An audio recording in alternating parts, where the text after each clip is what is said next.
Masakit po dito, tapos dito mo dito. Nadulas ka, napasuntok mo ng pag-ano? Dito po dito. Okay. Tingnan ko. Kailan ka nadulas? Sunday po. Sunday lang? Last week. Kala ko. May sumasakit dito mo pag ginaganyan ko? Ngalin, wala naman po. Kasi may tukod mo eh. Baka mamaya may nadamay sa mga buto mo. Dito sa ano, pag ginanyan ko, Wala naman po. pag ganito. Wala naman po. Ito lang po sa inyo ito. Wala masakit. Tapos, Pag ginanito mo, ganun ka. Masakit yan? yan medyo po. Yan, yan masakit. Tapos po lumalagot po dito po. Tingnan. O dahil baka sa coma ko na rin dati. Baka na Walang problema sa clicking, tandaan nyo, walang problema sa clicking. Huwag lang siya magkikreate ng pain. Kunyari, ginan mo, nagkikreate siya ng ano. Pero, ito kasi wala. Wala naman, nakahawak mo ng malakas, walang problema. Pero kung konting ganun mo, aray. Hindi mo pwede, kailangan mo wala yung ano, wala yung pain.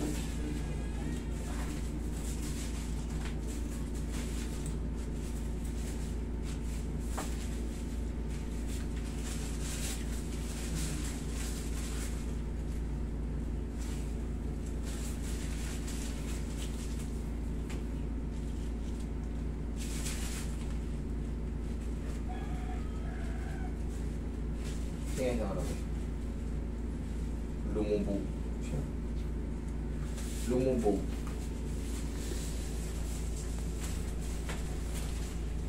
Lamunan mo lang.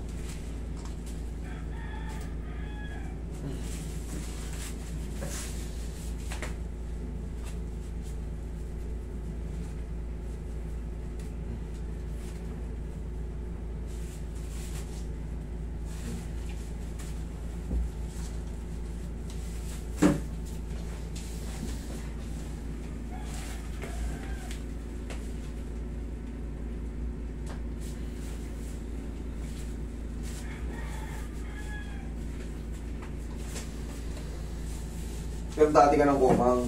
Opo. Ayan nga, kaya nga yung oblique mo sirap. Kaya ka po.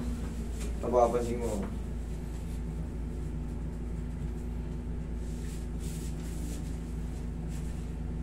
Huwag mo labanan. Sige po. Yung... Marami kasi ang puto na yan, kaya pinipilit kong ulit-ulitin. Maaaring ito umangat o itong isa. Tingin Roy. Tumutunog naman talaga yan. So, kailangan sakto yung babalikan niya.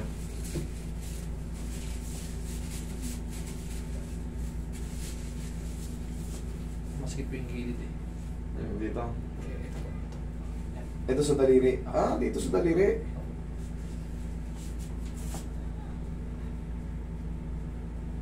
O baka bunga rin ng pagkasuntok mo yan. Yung, kumbaga yung tukot mo nun. Sa linggo. Obserbahan mo lang to ng mga 3 days. Apo. Kasi ngayon pa lang napakita. Walang nakailam nito. Wala po. Ako lang pong binamasama sa ilang. Pag humina na yung pain nito, maliit na, kumbaga, bearable na. May pain pa siya pero bearable na. Mga ilang araw lang, baklas na yun. Pero kung pag ganun mo, mas lalong sumakit, eh hindi po pwede, mali ako. Sige po.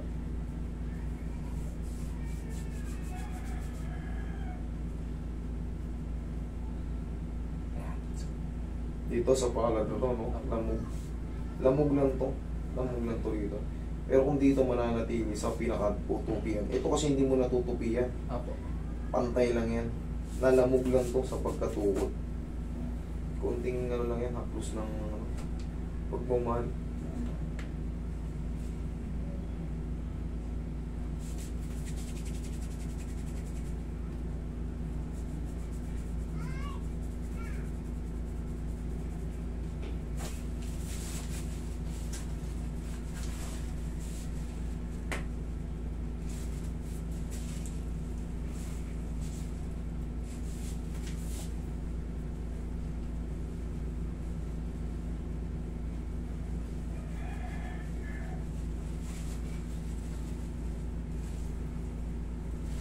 Ganda. Ano pa, konti na po. Baka sa lamog na nga lang po. Konti na lang. Ayun yung sinasabi ko sa'yo. Pag konti na lang, alam mo na yun. Pag napahinga ng 3 to 4 days yan, wash out na yan. Check mo. Sige. Sige, Yeah. kaya ko na lang po. Dito. Apo. Dito hindi, lamog lang to. Hindi ito. Pero kung dito Ito siya, po kaya, yung dito po. sama na. Ito po. To. Sa ano nga to? Kasi yung joint dito, hindi yan pangkaraniwang natutupi. Kumbaga, talagang stable lang siyang ganyan position. Nalamog lang yan. Ito. Apo. Tingin pang konting baw. Hapusin lang natin ako. Pero konti na lang. Apo. Okay. Nawasan naman po. Para sa lamog na lang. Sa lamog lang yan. Baka na ay tukot mo sa matigas eh.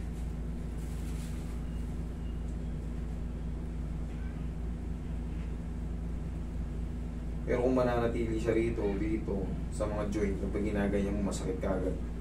Ay hindi, iba pa yan. Kailangan pang itulak pa yan. Kailangan pang itulak to.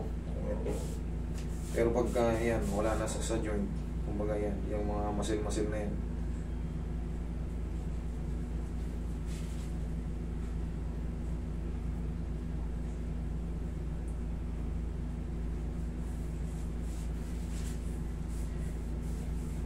Yung coma po ba, hindi na siya talaga na ano, no?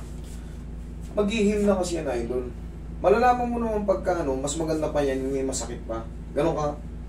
Okay naman. Okay na po. Wala na yun eh. Idol, lalo kung bata ka pa, nagkaroon ka ng wala High na school. yun. Ano na yan, kumbaga maglalaman na yung pilay mo noon, yung basag, baka na-fracture yung distal radius mo noon. Once kasi masira yung oblique mo, ibig sabihin na nasira yung joint mo rito. Or kaya, hanggang dito kasi yan eh. Ito yung una. Yan.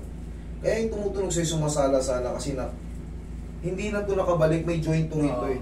Hindi nakabalik na maayos. Kaya nga yung sumasala. Ayan o, connected yan doon. Pero yun nga, magkaganon pa man, siyempre bata ka na. Wala namang masakit. Wala nating to worry na. Okay? Sige pa. Sige, thank you.